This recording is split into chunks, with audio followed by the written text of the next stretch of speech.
know that she's hell bent on troubling me. RM Lily.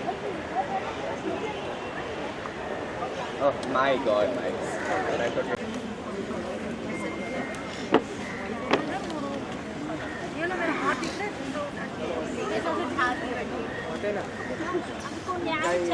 नारा लगा दीजिए।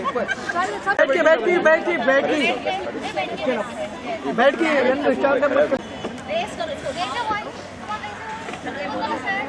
अरे यार श्याम क्या करते हो और एक बार बोलिए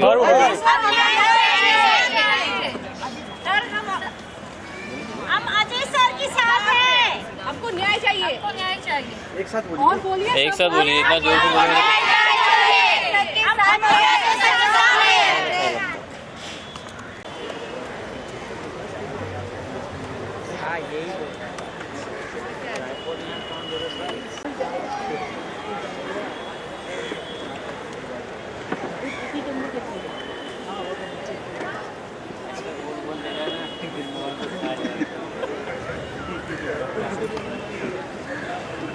पार्टी में बोल दिया ये बोला ना बोला ना क्या दिल की बात बोला ना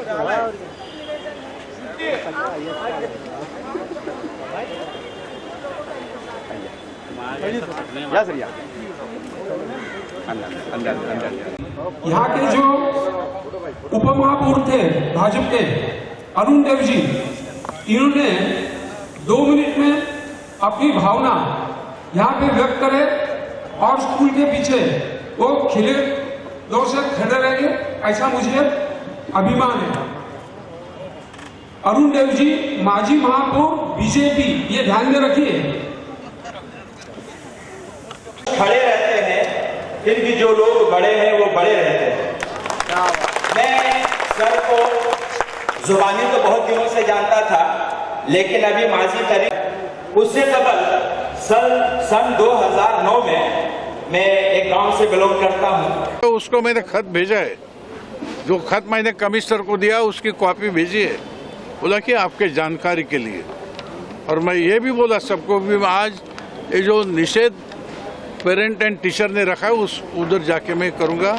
मुझे मालूम है कि ये शिवसेना बीजेपी हमारा ताल्लुकात है, हमारा अलायंस है, तो भी अगर समझो गैर कानूनी और गैर इस्तेमाल अगर अधिकार का कहीं कोई भी आमदार खासदार करेगा समाज के हित के खिलाफ, तो मैं उसके साथ उसको बैकिंग नहीं दूंगा, मैं संस्था के साथ रहूंगा।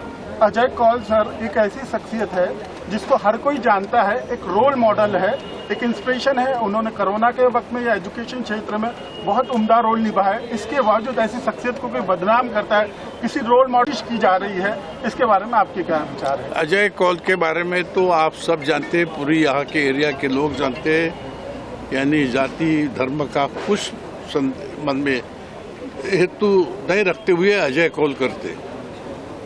और जैसे आपने बोला कि कोरोना के समय में यहाँ के जो विद्यार्थी उसकी 2 करोड़ की फी माफ़ी करना, मैं समझता हूँ कि मुंबई शहर में एकमात्र ये संस्था रहेगी जिन्होंने इतने औदार्य से काम किया। और ये जानबूझकर अजय कौल को मद्देनजर रखते हुए उनको डैमेज करने का प्लान किसी का अगर रहेगा तो ये नामुमकिन रहेगा। हम जैसे सब पॉलिटिकल पार्टी के लोग, हमारी पूरी शिवसेना अजय कौल के साथ रहेगी, उसके साथ रहते रहे पार्टी देंगे। लवेकर मैडम ने ये डिमांड की है कि इस स्कूल को बीएमसी के सौंप दिया जाए। आपको लगता है बीएमसी अजय सर से अच्छा स्कूल चला सकती है? नहीं, बीएमसी ने बहुत सारे जमीन अच्छे अच्छे स्कूल को दी है, जिसकी ताकत है चलाने की। स्कूल भी चलाने की ताकत चाहिए, ये चाहिए, तजुर्बा चाहिए। तो ऐसे बहुत स्कूलें हैं मुंबई शहर में जो जमीन नहीं ले सकती, लेकिन ये शिक्षा के लिए आरक्षित किया हुआ भूखंड अच्छे संस्था को दिया जाता है। वैसे ही ले लिया 30 बरस पहले, आजकल की बात नहीं है, ऐसा होने वाला नहीं है। क्या चलाएगी म्यूनसिपालिटी? म्यूनसिपालिटी के पास आज आरजीपीजी के इतने भूखंड है, रिक्रिएशन ग्राउंड और प्ले ग्राउंड, बहुत पैसा है, 52,000 करोड़ का बजट है बीएमसी के पास, लेकिन तो भी ये आरक्षित भूखंड, शिक्षा का तो छोड़ो, लेकिन आरजीपीजी का भूखंड आज उसका डेवलपमेंट कर नहीं पाती है म्यूनसिपैलिटी। Thank you. किसी को कुछ पूछना? इतने वीक है कि आपको इतना इमोशनल होने की जरूरत पड़ी, हजारों लोग आपके सपोर्ट में, ऐसी कौन सी बात है जो आपके दिल को छू गई और बहुत दुख पहुंचाई आपको? देखिए, ऐसा है ना कि इंसान, जैसे मैंने कहा कि ये स्कूल की बिल्डिंग प्लान के मुताबिक बनी है और 40 साल या 30 साल पुरानी बिल्डिंग जब बनी है तो यकीनन अगर कोई इसमें माइनर चेंजेस होंगे या कोई प्लान के मुताबिक कोई चीज़ ये हटाई गई होगी यहाँ से वहाँ, तो उसका हम लोग या तो पेनल्टी भरेंगे जो बीएमसी के रूल्स में है, उसको रेगुलराइज करने की कोशिश करेंगे।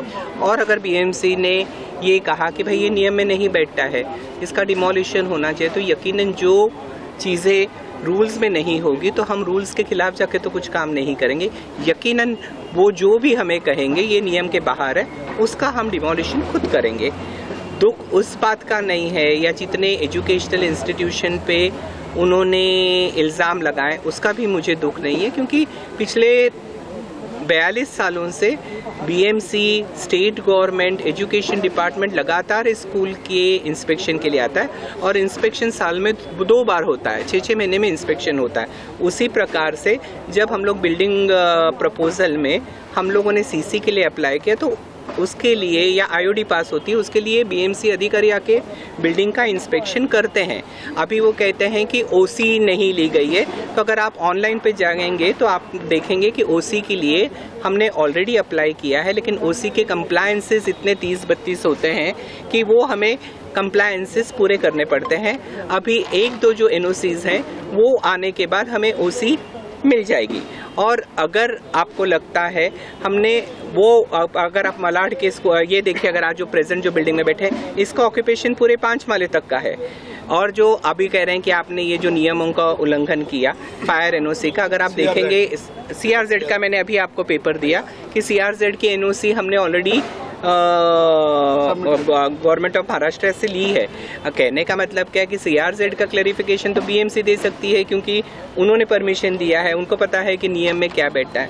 दुख उस चीज़ का नहीं है, दुख इस चीज़ का है कि जब आप बहुत सारे लोगों को खड़े करके अनोनिमस 40-50 कंप्लेंट डालते हैं और किसी के कैरेक्टर के ऊपर बोलते हैं, तो मुझे लगता है कि किसी को किसी के कैरेक्टर के बारे में बोलने का हक नहीं है। तो इस बात के लिए मुझे आज भी खेद और दुख है। सर, और एक चीज़ आपसे जानना चाहूँगा, इस सब है पास्ट में, तो अगर थोड़ा सा बताएं हमें। देखिए, कई सारे कार्यक्रम में वो जुड़ी भी रही। हमारी honourable MLA doctor Bharti Lavekar ji के साथ मेरे बहुत अच्छे संबंध रहे हैं। 2018 तक उन्होंने 2 बार मुझे honourable deputy chief minister government of Maharashtra Shri Devendra Fadnavis ji के हाथों अवार्ड 2 बार दिया। वो जब चीफ मिनिस्टर थे उस वक्त भी उन्होंने मुझे 2 साल लगातार अवार्ड दिया। एक बार उन्होंने मेरे पास उनका सर्टिफिकेट है जो उन्होंने साइन किया है। तो एक है कि उन्होंने मेरे एजुकेशन फील्ड में काम करने के लिए मुझे अवार्ड दिया उनके हाथों से, और दूसरी बार मेरे सामाजिक कार्यों के लिए मुझे अवार्ड दिया गया। ये लगातार 2 साल उन्होंने मुझे अवार्ड दिया। अब मुझे नहीं मालूम है कि 2019 तक तो हम बहुत अच्छे थे, क्योंकि मेरा ये मानना है कि अगर आप किसी को अवार्ड देते हैं, या मुझे जैसे महाराष्ट्र शासन ने 2002-03 में बेस्ट टीचर अवार्ड दिया, तो मेरी पूरी पुलिस वेरिफिकेशन हुई या जो भी उनके प्रोसीजर है उन्होंने वेरिफिकेशन करके मुझे अवार्ड दिया। अब मुझे नहीं लगता है कि ये 4 सालों में मेरा कैरेक्टर इस बुढ़ापे में 65 ईयर्स के कैसे ख़राब हुआ, या ऐसी कौन सी इलीगैलिटी स्कूलों में नज़र आई जो 40 साल तक किसी को नज़र नहीं। सर, उनका ये कहना है कि साथ बैठकर का ये कहना है कि सर एक्चुअल जो आपका सरकार के साथ एग्रीमेंट हुआ था उसमें 10 रुपीज ईयरली आपको फीस वसूल करना चाहिए। Now you are charging 70,000 to 1 lakh rupees. That is what is the point of contention. Once you say please read the agreement, I am supposed to admit 10% of the students recommended by the municipal corporation.